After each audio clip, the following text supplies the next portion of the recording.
Bonsoir, voyons le sommaire de cette nouvelle édition d'Info Soirée. Exhumation de Jacqueline Juliette ce matin au cimetière de Poudre d'Or, une contre-autopsie pratiquée en fin d'après-midi par un médecin légiste français, le docteur Pierre Perich. 2 ans après la mort du trentenaire, interpellé par là-dessous, les bandes sonores de Michel Moustas avaient conduit à l'institution d'une enquête judiciaire. Pourquoi exhumer un corps, parfois des années après, que peut révéler un squelette, plongé au cœur d'un domaine où la science rencontre la justice avec un médecin légiste dans cette édition? Au sommet de la COI ce jeudi, le Premier ministre prône résilience et unité dans l'océan Indien. Navin Ramgoolam restitue également aux autorités malgaches 45 lingots d'or saisis par la douane mauricienne en 2019. En la cathédrale Saint-Louis ce matin, une messe, une mémoire et un message d'espérance en hommage au pape François, Monseigneur Duron et des centaines de fidèles réunis pour saluer l'héritage spirituel du souverain pontife. Qui va succéder au pape François? Réponse dans quelques semaines. Le conclave est un rituel secret pour élire le nouveau souverain pontife.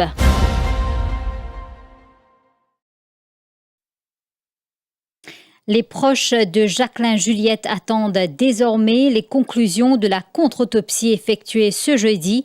Le corps de cet habitant de Goodlands a été exhumé ce matin au cimetière de Poudre d'Or. Ce trentenaire est décédé le 5 janvier 2023 à la suite d'une opération de la brigade antidrogue à résidence Sainte-Claire.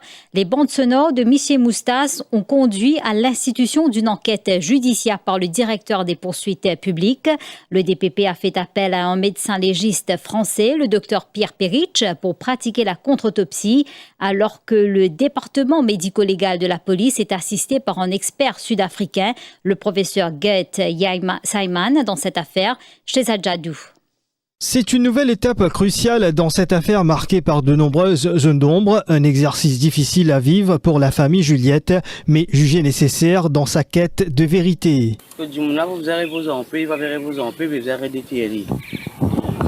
nous, il pas, tout le monde savait pas vous avez même, mais vous avez fait seulement. Vous comprenez? Parce que si on a une finie molle, il vous a reposé en paix. À ce moment, vous avez déterrivé. Nous obligez à faire ça assez. Vous comprenez? Nous avons réponse à ce. Plus de 2 ans après le décès de Jacqueline Juliette, Maître Ama Valaiden est confiant que cette contre-autopsie fera éclater toute la vérité. C'est la première fois qu'il donne une enquête judiciaire qui est décidée par le DPP. Et quand il y a une motion dans la cour, quand on peut faire l'enquête judiciaire, pour une joint motion qui pour une autopsie, c'est-à-dire vous avez les corps ici. Donc c'est ça qui est une première. Et il y a une première dans le sens qui est intéressant. Il est intéressant qui dans ça veut dire divan, nous prenons un précédent qui nous pouvons utiliser et le DPP ici pour utiliser pour connaître la vérité. Ça quest for truth, ça veut dire pour la guerre pour la vérité là, c'est ça qui est intéressant. Et pour nous, ce qui intéresse nous, c'est qu'on a la vérité, c'est qu'on est qu'il y a. Donc pas laisse non nier, comment dire, sans faire, c'est-à-dire comme en anglais dit pas pour left aucun stones unturned. Il fait un docteur de renom qui travaille au niveau tribunal pénal international pour venir ici et pour faire Tesla. Dépêché à Maurice par le bureau du DPP, le docteur Pierre Perich, médecin légiste français, a été mandaté pour mener une contre-autopsie. Maître Nataraj Munissomi explique sur le choix du docteur Perich. Parce qu'il y a que cette qualification. Déjà, le docteur, il est un chercheur associé à l'université d'Aix-Marseille en France. Une fois, il y a que c'est l'expérience, il est un expert auprès de la Cour pénale internationale, il est un conseiller auprès du Comité international de la Croix-Rouge, auprès de la Gendarmerie nationale en France, il est aussi un conseiller auprès des Nations Unies, plus particulièrement auprès du Haut-Commissaire des droits de l'homme. Donc c'est l'expérience est bien vaste, elle est bien extensive, comment nous dire. Et aussi, il a une très bonne réputation. Donc le docteur Perich, il est un chevalier de la Légion d'honneur en France. Il est un membre de la Société française de médecine légale et il est un officier de l'Ordre national du mérite. D'accord? Donc il travaille à travers le monde, dans plusieurs pays, et même en Argentine au fait. Donc Ce qui est important aussi connaître, c'est qu'il nous demande à la cour, à la magistrate, si nous avons écoute témoignage de Dr Peritch pendant qu'il est encore là. Le professeur Pierre Peritch se dit satisfait de l'exercice d'exhumation. Et donc ça a mis très longtemps parce que le cercueil était un peu pourri. Et donc les soldats ont bien travaillé, enfin les policiers. Et maintenant on va l'amener à la morgue et on va l'examiner plus tard. Aujourd'hui ou demain. Je ne peux pas vous dire ce que j'ai pas encore vu, malheureusement. Non. Là, il faut se baser. Vous êtes satisfait du déroulement du geste? Ça a été très bien fait, comme d'habitude. L'examen sera pour aujourd'hui? Cet après-midi ou demain matin, on va voir. L'objectif de cette contre-autopsie, faire toute la lumière sur les circonstances exactes du décès entaché par des allégations de brutalité policière et cover-up au sein de la police. Ce soir, retour sur ces moments où les morts reprennent la parole à travers la science. Décryptage à suivre avec notre invité, un médecin légiste, le Dr Salim Saïb, tout à l'heure. Une action commune face aux crises mondiales, plaidoyer du Premier ministre au sommet de la Commission de l'océan Indien ce jeudi, événement qui se tient au Madagascar. Navin Ramgoolam a aussi saisi cette occasion pour remettre aux autorités malgaches 45 lingots d'or saisis par la douane mauricienne en 2019. Arissa Pirali. Un acte diplomatique fort entre Maurice et Madagascar lors du 5e sommet de la Commission de l'océan Indien qui se tient actuellement à Antananarivo. Maurice a officiellement restitué les 45 lingots d'or saisis en 2019. Pesant au total 25,5 kg, ces lingots avaient été interceptés à l'aéroport SSR le 10 janvier 2019, alors que 3 voyageurs malgaches tentaient de les faire passer discrètement à destination de bijoutiers. La collaboration judiciaire entre les autorités mauriciennes et malgaches a suivi son cours. Mais je vous dis franchement, je ne comprends pas. Pourquoi cela a pris 6 années, 6 longues années, malgré les demandes répétées de Madagascar. Suite au procès tenu à Maurice, qui ont pris encore 4 années, en septembre 23 que ça s'est terminé, les personnes impliquées furent trouvées coupables de blanchiment et les lingots ont été saisis. L'ancien régime n'avait pas la volonté politique, malgré la décision de la Cour de justice de Maurice. Ces lingots avaient quitté le territoire malgache en toute inégalité. Les restituer à la République de Madagascar est un acte légitime. Ce geste témoigne de la confiance mutuelle et des liens historiques entre nos deux îles. Aujourd'hui, en votre présence, Excellence, Monsieur le Président, j'ai l'honneur de restituer officiellement ces lingots d'or à la République de Madagascar. Il manque la volonté de mon gouvernement de contribuer à notre lutte commune contre le crime transfrontalier dans notre région pour le bien collectif. Il démontre aussi, enfin, la pérennité et la force de nos institutions étatiques qui œuvrent en faveur de l'état de droit tant à Maurice qu'à Madagascar. J'ai souhaité effectuer cette restitution aujourd'hui en marge de notre sommet pour ne pas perdre plus de temps.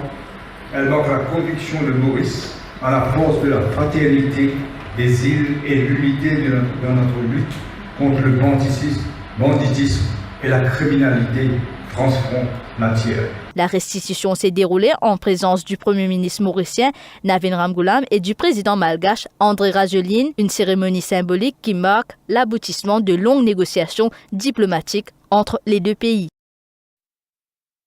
À la Financial Crimes Commission cet après-midi, l'ancien directeur général de la State Trading Corporation a été entendu dans l'enquête sur le contrat de carburant. Rajiv Servansingh a été convoqué pour la vérification des appareils électroniques saisis à son domicile mardi dernier. La FCC enquête sur l'attribution controversée d'un contrat de 30 milliards de roupies à Mercantile and Maritime Group pour l'approvisionnement en carburant en 2023.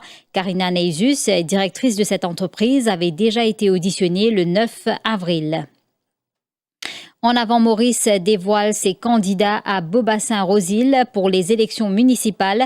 Sa présidente Nita Jadou plaide pour une plus grande autonomie des municipalités. Elle en a profité pour dénoncer les discours partisans Mukuldula. À Beaubassin-Rosil, la campagne électorale prend un nouveau tournant. Ce mercredi, Nita Djadou, présidente du mouvement En Avant Maurice, a présenté ses 24 candidats en lice pour les prochaines élections municipales. Profitant de cette tribune, elle a plaidé pour une plus grande autonomie des collectivités locales, affirmant que les municipalités doivent pouvoir gérer elles-mêmes leurs ressources et projets sans dépendre systématiquement du gouvernement central. Mais Nita Djadou ne s'est pas arrêtée là. Elle a vivement critiqué le discours de l'Alliance du changement dans la région, l'accusant de vouloir imposer un modèle où la ville et le gouvernement central serait sous la même bannière politique. Pendant les 10 dernières années, surtout, nous entendons, et avec raison, avec raison, que l'opposition, d'alors, le gouvernement d'aujourd'hui, fin dire que municipalité, besoin et autonomie. Ou besoin, c'est pas ce qu'on appelle le gouvernement central et que local government. Parce que c'est vrai que oui, nous besoin travailler de concert, c'est vrai que nous pouvons travailler, besoin d'une parité, besoin travailler ensemble, mais seulement, le X, c'est qu'on peut dire qu'il faudrait absolument le gouvernement, les municipalités, si les mêmes partis, mêmes regroupements qui le gouvernement, mais il y a un projet capable de l'avant. Mais moi pas trop d'accord avec ça logique là. Donc c'est un faux débat. Moi pensais que le local government qui a ce budget et s'il permet de un projet viable, un projet pour le bénéfice de man citadins, ben il est tout à fait normal et souhaitable que le gouvernement central y contribue à ça. Pour la présidente d'En Avant Maurice, ce type de discours constitue un faux débat qui détourne l'attention des vrais enjeux municipaux, à savoir la qualité de vie des habitants, la gestion des services de proximité et la transparence dans l'administration locale. Maurice dit adieu au pape François lors d'une messe dite en la cathédrale Saint-Louis ce matin. De nombreux fidèles sont venus saluer la mémoire du souverain pontife. L'évêque de Port-Louis, Monseigneur Michael Duron, a mis en lumière l'impact profond de son pontificat, ses prises de position en faveur des plus démunis et son soutien au peuple chagossien. Marc-Pierre Anoubdoukia.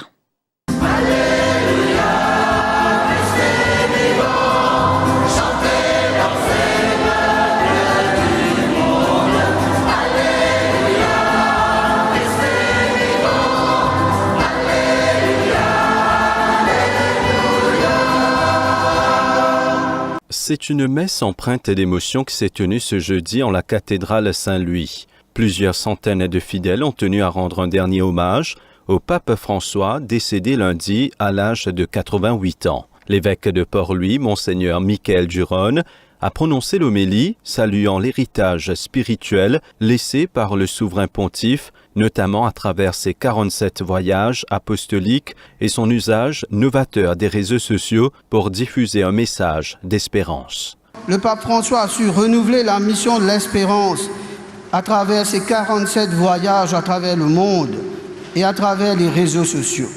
Il a voyagé aussi à travers les réseaux sociaux. Et c'est pourquoi c'est magnifique comment un homme, il a été homme de son temps en annonçant l'Évangile à travers les nouveaux moyens qui sont à notre disposition aujourd'hui. Il n'a pas seulement annoncé l'espérance, mais on a donné des signes pour notre temps en protégeant la dignité de chaque personne, comme les migrants, en s'engageant contre la peine de mort et la pauvreté, en luttant pour la paix et la transmission de la vie. Comment ne pas nous rappeler sa prise de position pour le peuple chagossien en affirmant son soutien dans le combat pour la souveraineté des Chagos. Pour demeurer dans l'espérance en cette année du jubilé que le pape François a inauguré le 24 décembre 2024, le pape François nous laisse comme héritage la redécouverte de l'Église synodale où le pape, les évêques, les diacres, les religieux, religieuses et laïcs apprennent à marcher ensemble en portant leur attention envers ceux qui risquent de perdre l'espérance. C'est cela, la mission qui encore l'héritage et la mission qui nous a envie de continuer aujourd'hui. C'est un moment solennel, mais aussi c'est un moment de partage, un moment heureux aussi, quand nous tous cas réunis, nous célébrons ça ensemble. Et je suis bien content de venir aujourd'hui, partager ça avec tout le peuple mauricien. Et à l'intérieur, comme vous trouvez, c'est une unification aussi, c'est un symbole, une messe symbolique qui nous fait gagner, qui montre que le peuple mauricien est un peuple uni aussi dans sa tristesse-là. Pour moi, le pape, moi, c'est un grand personnage. C'est lui-même qui le représente de pierre dans le monde. Aujourd'hui, il n'est plus là. Nous besoin, en tant que chrétiens, que tout le monde, nous vient rendre un hommage. Et moi, je pense que le pape pas juste pour le monde entier. Grande émotion qui vient assister à la messe ici. Pareil, comment j'ai essayé une dialogue, les morts après une ressuscité, pour moi, ça veut dire, pour moi, la résurrection, c'est que le pape aussi, il est sur la résurrection. Donc, les morts, mais il pourrait ressusciter. C'est un message très important parce que vu que le pape est déjà allé visiter nos pays, qui fait nous un honneur, et ce matin, je tenais à venir assister à la messe avant que je travaille, et parce que nous, en tant que Sagosienne, nous déjà fait l'équipe, nous allons visiter le pape et nous pas capables rester insensibles comme à dire pas venir assister à la messe là. Et quand nous allons en Rome, ils bien recevoir nous, ils nous un bon accueil. Mais là, ce dernier jour, moi aussi, moi, j'ai envie de recueillir moi pendant ça la messe là pour me sentir moi. Et j'ai une petite émotion parce qu'il y a des gens qui m'ont connu, nous trouvons une cause avec lui, moi quoi. Et je suis bien là pour ça la messe là.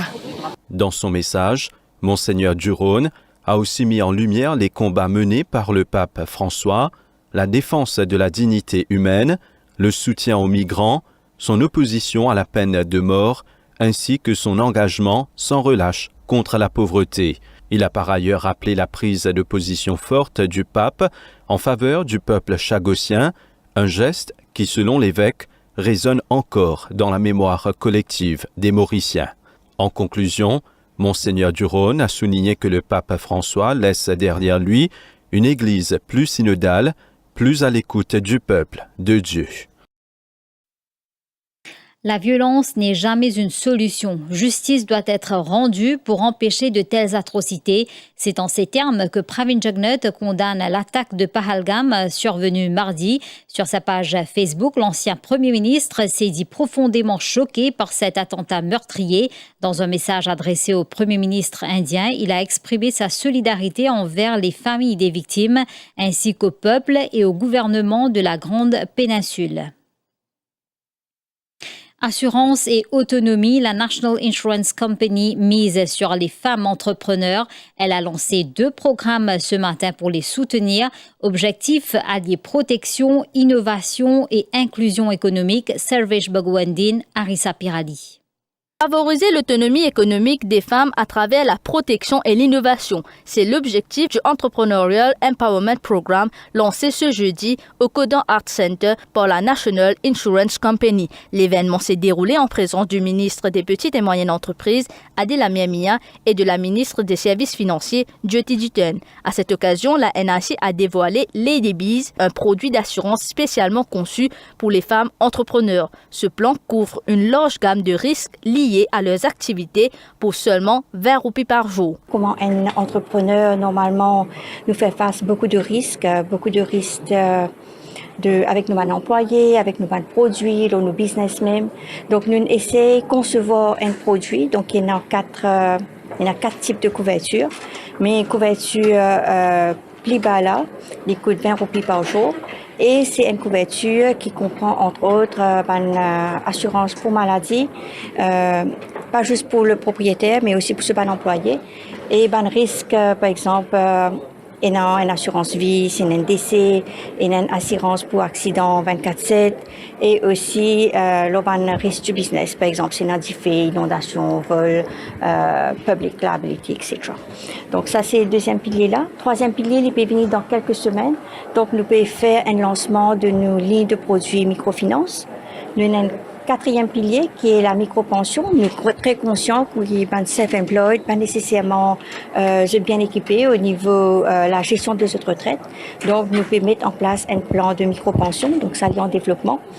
Et finalement, nous aussi, nous donnons aussi aujourd'hui l'honorable Amiamia qui nous cause un peu ban schemes qui available aujourd'hui pour ban SME, et nous réaliser qui il y a beaucoup de schemes, mais est-ce que tout le monde connaît? Donc, nous, on veut aussi jouer un rôle un peu plus prépondérant là-dedans et accompagner ces entrepreneurs-là dans le cadre de cette formation pour qu'ils se connaissent qui van incentives qu'ils ont et soient capables accéder à ces incentives. Une initiative qui vise à offrir aux femmes un accompagnement concret à chaque étape de leur parcours entrepreneurial, tout en renforçant leur sécurité financière face aux imprévus.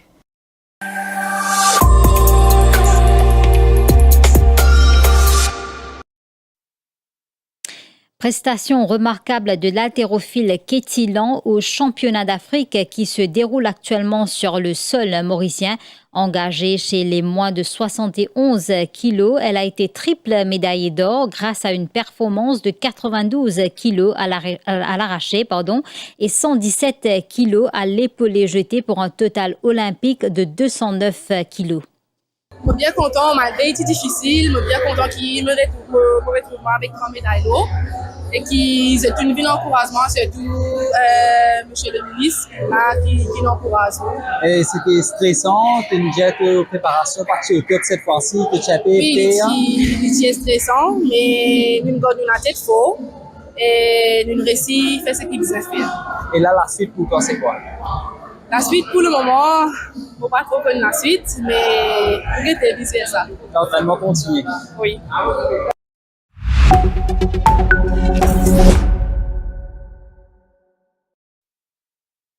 Qui va succéder au pape François? Il va falloir patienter plusieurs semaines pour le savoir. Avant que le nom du nouveau chef de l'Église catholique soit connu, le Vatican va être le théâtre d'un processus électoral ancestral, très codifié et très secret. Explication dans ce reportage de l'AFP. Qui va succéder au pape François? Il va falloir patienter plusieurs semaines pour le savoir. Avant que le nom du nouveau chef de l'Église catholique soit connu, le Vatican va être le théâtre d'un processus électoral ancestral, très codifié et très secret. Ce sont les cardinaux venus du monde entier qui vont désigner le successeur de François, mais pas tous. Depuis 1970, seuls ceux qui ont moins de 80 ans peuvent voter. Ils sont 135 cardinaux électeurs, originaires de 71 pays. L'Europe reste surreprésentée dans cette assemblée élective, avec une cinquantaine de cardinaux, dont 5 Français. Parmi eux, Philippe Barbarin, devenu le symbole des silences de l'Église face à la pédophilie. Relaxé en appel avant de démissionner en 2020 de son poste d'archevêque de Lyon, il a confirmé sa participation à ce qui sera sa 3e élection pontificale. Tous ces cardinaux vont se réunir en conclave au Vatican entre le 15e et le 20e jour, suivant le décès du pape, soit entre le 5 et le 10 mai. En latin, conclave signifie pièce fermée à clé. C'est dans la chapelle Sixtine que les cardinaux électeurs vont s'enfermer pour élire l'un d'entre eux. Selon un rituel hérité du Moyen-Âge, le maître des célébrations prononcera la formule extra omnes, tous dehors, et toutes les personnes étrangères au vote quitteront les lieux. Les cardinaux seront alors complètement coupés du monde extérieur.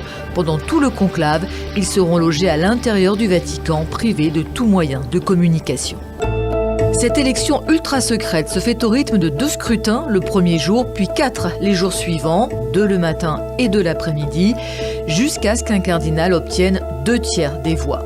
Les bulletins de vote sont brûlés dans un poêle après chaque demi-journée.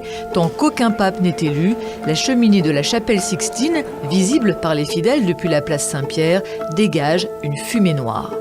Pour le pape François, seuls 2 jours et 5 tours de scrutin ont été nécessaires pour que le conclave s'accorde, mais sur les 10 derniers conclaves, la durée moyenne était de 3 jours. Si cette fois, il n'y avait toujours aucun résultat au bout de 3 jours, le scrutin serait interrompu par une journée de prière. Les votes reprendraient ensuite jusqu'à ce qu'une majorité des 2/3 se dégage. Lorsqu'un pape sera enfin élu, c'est une fumée blanche qui s'échappera de la chapelle Sixtine. Le monde extérieur saura alors que l'Église catholique a un nouveau chef. En 2005, lors de l'élection de Benoît XVI, la fumée était sortie grise, semant la confusion. Désormais, l'ajout de produits fumigènes dans un second poêle renforce la couleur noire ou blanche. Lorsque la fameuse fumée blanche s'élèvera dans le ciel du Vatican, la basilique Saint-Pierre fera retentir sa grande cloche. Et depuis le balcon central, c'est un cardinal français qui annoncera la nouvelle aux fidèles avec la célèbre formule en latin « Habemus Papam ». Habemus Papam, nous avons un pape. Il dévoilera aussi le nom que s'est choisi le nouveau souverain pontife, généralement en hommage à un ancien pape dont il se sent proche, avec l'ajout d'un chiffre romain indiquant son ordre de succession, avec une exception pour François, qui fut le premier à choisir ce prénom en l'honneur de saint François d'Assise. Le nouveau chef de l'Église catholique apparaîtra alors à son tour au balcon de Saint-Pierre pour prononcer sa toute première bénédiction, Urbi et Orbi, et il deviendra officiellement le 267e pape de l'histoire. La France bat le record du plus grand fraisier du monde, 350 kilos de fraises, 150 de sucre, 415 de crème pâtissière, 4000 œufs. Une pâtisserie d'Argenteuil a réalisé un gâteau homologué à plus de 121 mètres de long. Reportage.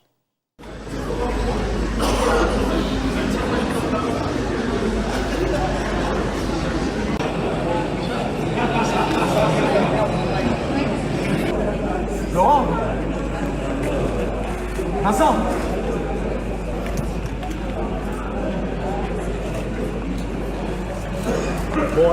On a un gâteau qui fait 1 tonne d'œufs.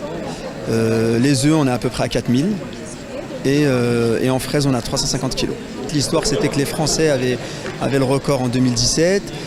Les Italiens l'ont repris en 2019. Et on s'est dit, on va le reprendre en 2025.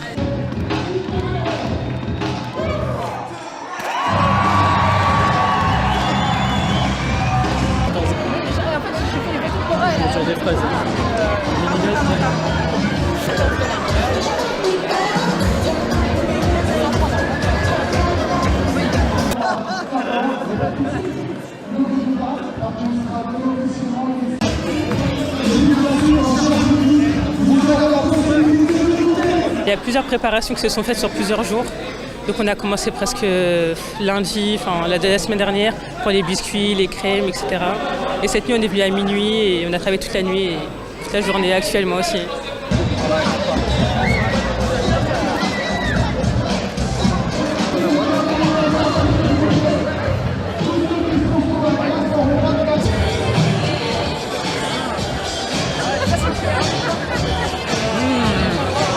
Délicieux. Nous marquons une pause publicitaire.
C'est un geste rare, toujours chargé d'émotions, parfois de controverses. L'exhumation d'un corps Ordonnée par la justice, elle vise à faire parler les morts, là où le doute subsiste, là où l'enquête réclame des réponses que seule la science peut encore livrer. À Maurice comme ailleurs, ces procédures complexes mêlent enjeux médico-légaux, avancées technologiques et parfois rebondissements judiciaires. Ce soir, nous recevons un expert médical en dommages corporels, un médecin légiste qui a également exercé au sein de la force policière dans le passé, le docteur Mohamed Salim Saïb. Bonsoir. Bonsoir. Et bienvenue sur Télé Plus. Êtes-vous capable de nous dire dans quel cas la justice capable d'émaner une exhumation dans Maurice? Bon, n'importe quand l'amour peut tenir suspicion, un amour qui n'est pas naturel, ou dans mon cas, quand nous avons une nouvelle évidence après inhumation. L'essentiel, c'est pour une cause du décès. Mais nous aussi, parfois, bien fait une exhumation dans un cas de dispute familiale. Par exemple, dans un cas paternité, récemment, il y a une dispute que tu as fait pour prouver paternité. Et aussi, dans un cas, négligence ou malpraxis. Et qui ban défi qu'un médecin légiste gagné quand l'IP-Bizin examine un léco qui n'est exhumé, surtout après plusieurs années? Oui, là-dedans, l'essentiel, c'est combien de temps est passé. Très important. Parce qu'avec le temps, tout un tissu mou pour décomposer, pour détruire, souvent reste avec les squelettes. Parfois complets et parfois en partie. Mais de ces faits, il y a beaucoup de signes de la mort, comme ce qu'on appelle la lividité, la pétéchie, cela finit de disparaître. Ensuite, il y a aussi sa sol, la terre quand il enterre sa personne-là, on appelle ça la chimie du sol. Le contenu du sol est capable d'influence, de donner, de constat, l'eau, les là. Souvent aussi, il y a une invasion de racines qui englobe les colonnes complètement. Et ça capable soit imite certains signes de traumatisme ou même efface un signe. Ensuite, bien sûr, dans un cas comme ça, on peut dire une chose importante comme ADN ou une toxine. Et en dernier, il y a toujours un risque de contamination du corps. Et quand nous faisons un prélèvement, nous parlons de laboratoire, il y a toujours une contamination du contenu du chasseur. Qui donne l'information qui est l'écho, un cadavre capable encore apporter des années après qu'il finit enterré. Si toutes les conditions réunies, bien sûr, pour capable faire une analyse appropriée. Généralement, le sexe, la taille de la personne, et parfois une maladie qui est la personne qui est là, et une fracture périmortème, et aussi une métaux lourd. Facile assez facile pour détecter. Et côté ADN, on a deux types d'ADN, mitochondrial et nucléaire. Est-ce qu'il y les os, même ban fragments ban tissu capables d'amener ban éclaircissement ou soit il y a une limite à ça? Généralement, on trouve qu'il y a les os, bon, ce sont une partie qui est très résistante, qui pourrait rester longtemps, intacte. Et là, dans le passé, nous avons aussi découvert une trace, par exemple, un coup de lame, c'est un couteau, une trace restée, une trajectoire balle, dans un cas côté une balle, et une trace de brûlure aussi, parfois encore présent. Et si un cas momifié, ça veut dire la peau est desséchée, mais il reste intacte, là, nous sommes capables de faire une ligature. Ce qu'on appelle un sillon de ligature, ou même un trajet de couteau, ça lui préserver. Et quel rôle ban analyse toxicologique, génétique ou même dentaire dans ban cas pareil? Bon, premièrement, pour identifier la personne, nous sommes capables d'une estimation sur l'âge, nous sommes capables de faire un test de paternité, Et côté dentaire, si, bon, bien sûr, si nous avons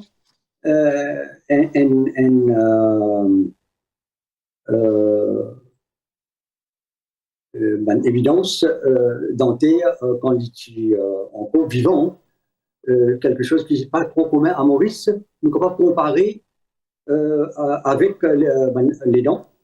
Et quand il y a un défaut, une usure dentaire, ou soit une couronne, chose qui, ça c'est un élément qui pourrait s'intact un bon bout de temps. Dans les cheveux, parfois nous sommes capables de retracer un poison, et même dans les os aussi. Ouais. Et dans quelle mesure une exhumation est capable de relancer ou soit fait avant l'enquête? Bon, premièrement, on est capable de clarifier le cause du décès. Parfois, bon, nous sommes capables d'un décès qui passe pour naturel. Puis bon, l'autopsie initiale, il prouve un cas naturel. Mais, bon, on n'a pas besoin de quelque chose. Mais là, il faut clarifier le cause du décès pour être capable de détecter un signe de traumatisme. Nous sommes capables de détecter une toxine, la drogue, et même parfois une maladie qui est la personne qui peut souffrir. Et maintenant, avec une nouvelle technologie, bien sûr, ADN, nous avons un isotope, un test isotope, et il y a beaucoup d'avancées maintenant. Ce qu'on appelle maintenant, dans beaucoup de pays, peut faire autopsie virtuelle. Ça veut dire que je peux servir un CT scan, un IRM, sans qu'il y ait besoin de distinguer tous les gros là. Et en même temps, quand on fait l'identification, nous sommes capables de comparer avec une personne qui est vivante, et un lien, où il est capable de donner un support ou ça, ou désapprouve un testimony qui va donner un cas là.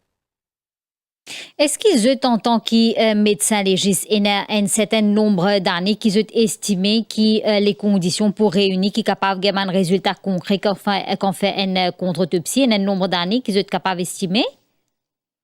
Il n'est pas un effet fixe. Il y a trop beaucoup de facteurs rentrent en jeu.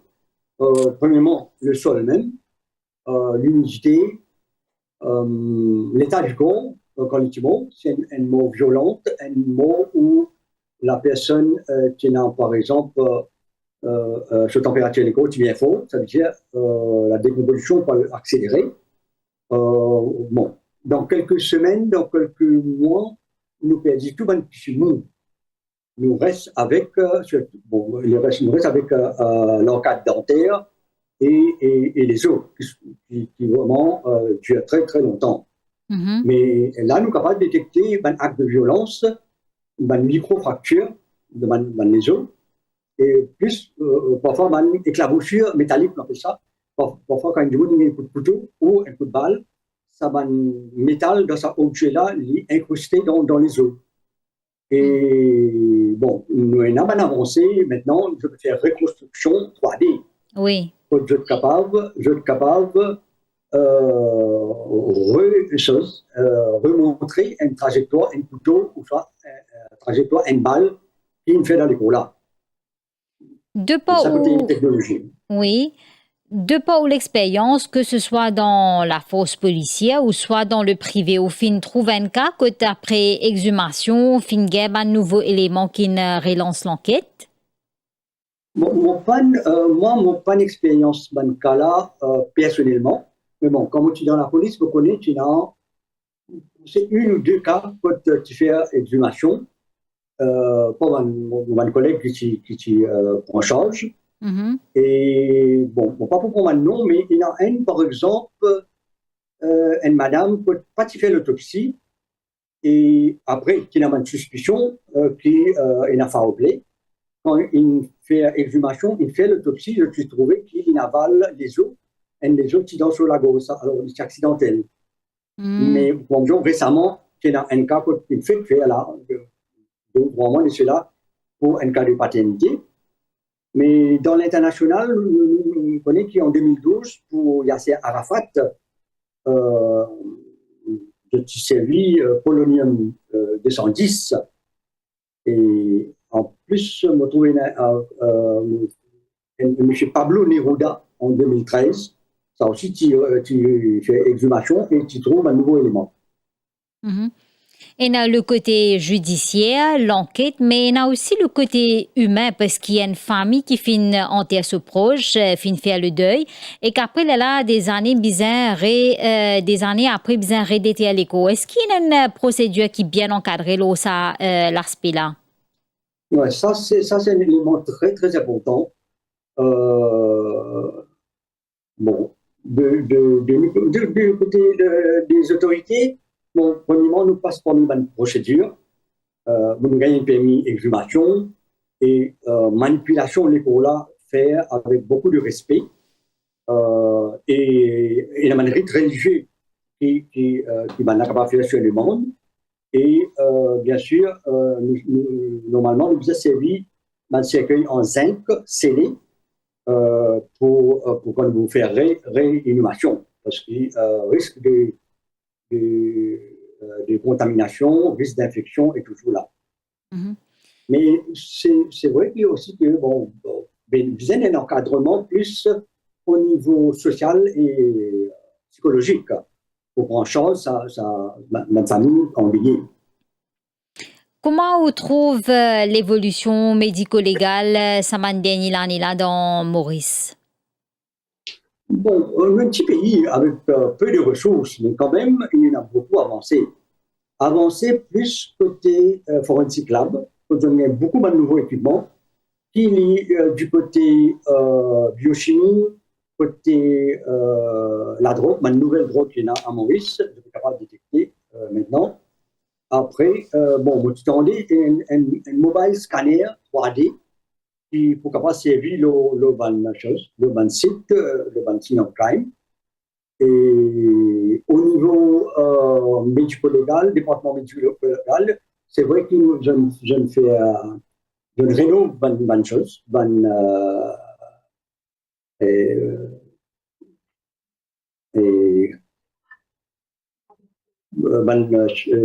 non, autopsie room, on va dire. Et je gagne beaucoup de nouveaux instruments. Et ensuite, il y a un banamo univers un peu partout, qui est fonctionnel maintenant, même à Flac, l'hôpital du Tour, Rosebell. Et de ce fait, famille pas besoin de déplacer à l'hôpital Victoria comme c'était dans le passé. Mais on peut dire nouveau équipement qui ne fait acquisition, mais en termes d'expertise nécessaire localement pour faire ça type d'enquête là.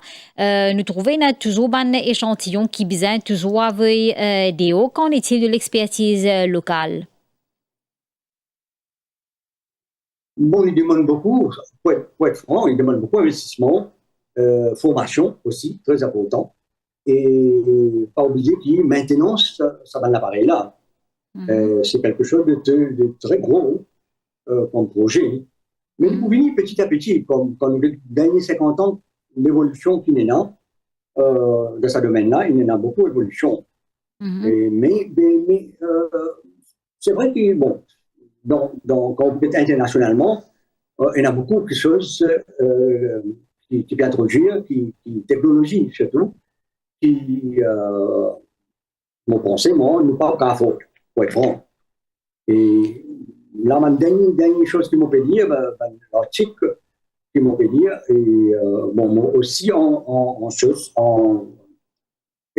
connexion avec plusieurs médecins légistes un peu partout dans le monde, pour que nous sommes capables de partager notre expérience, mais vraiment, il y a une nouvelle technologie qui, bon, bien avancé, très coûteux.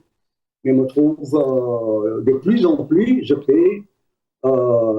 peux favoriser l'autopsie virtuelle.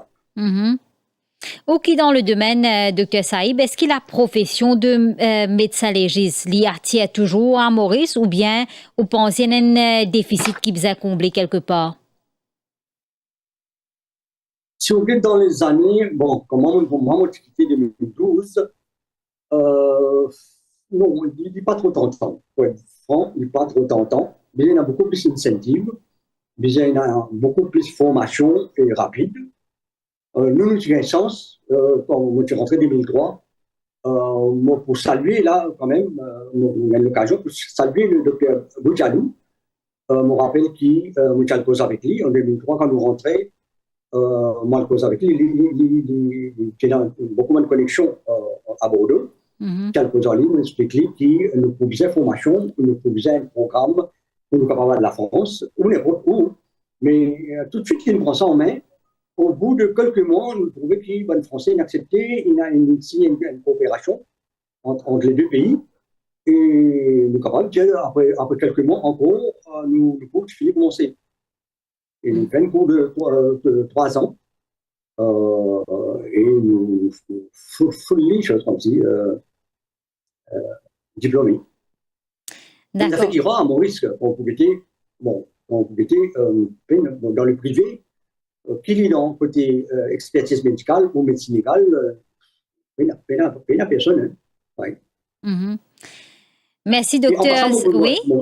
Oui, allez-y. En passant, je ajoute un mot. Au niveau expertise médicale, il y a beaucoup de monde, mauricienne, je ne connais qu'appelle l'expertise médicale. Et comme si tu veux, je ne pas venir vers nous parce que je ne pas connais ça existait. Par exemple, en 2 mots, je dis, il y a un monde qui est blessé dans le travail, il est blessé d'un accident, ou il perd la vie d'un travail, il perd la vie d'un accident, et il ne pas gagner grand-chose. Qu'il ait l'assurance, qu'il soit employé, il ne pas gagner grand-chose. Alors qu'il y a un système bien établi, quand nous sommes capables de faire une expertise médicale pour lui, et ça, il y a une approche holistique. Alors qui, généralement, il est capable d'une grosse compensation. Merci, Dr Salim Saïb, pour cet éclairage sur Télé+. Merci et bonne soirée. Ce qui nous amène à la fin de cette édition d'Info Soirée. Merci à l'équipe de la réalisation à la régie. Merci à vous d'être si nombreux à nous suivre au quotidien. Bonne soirée.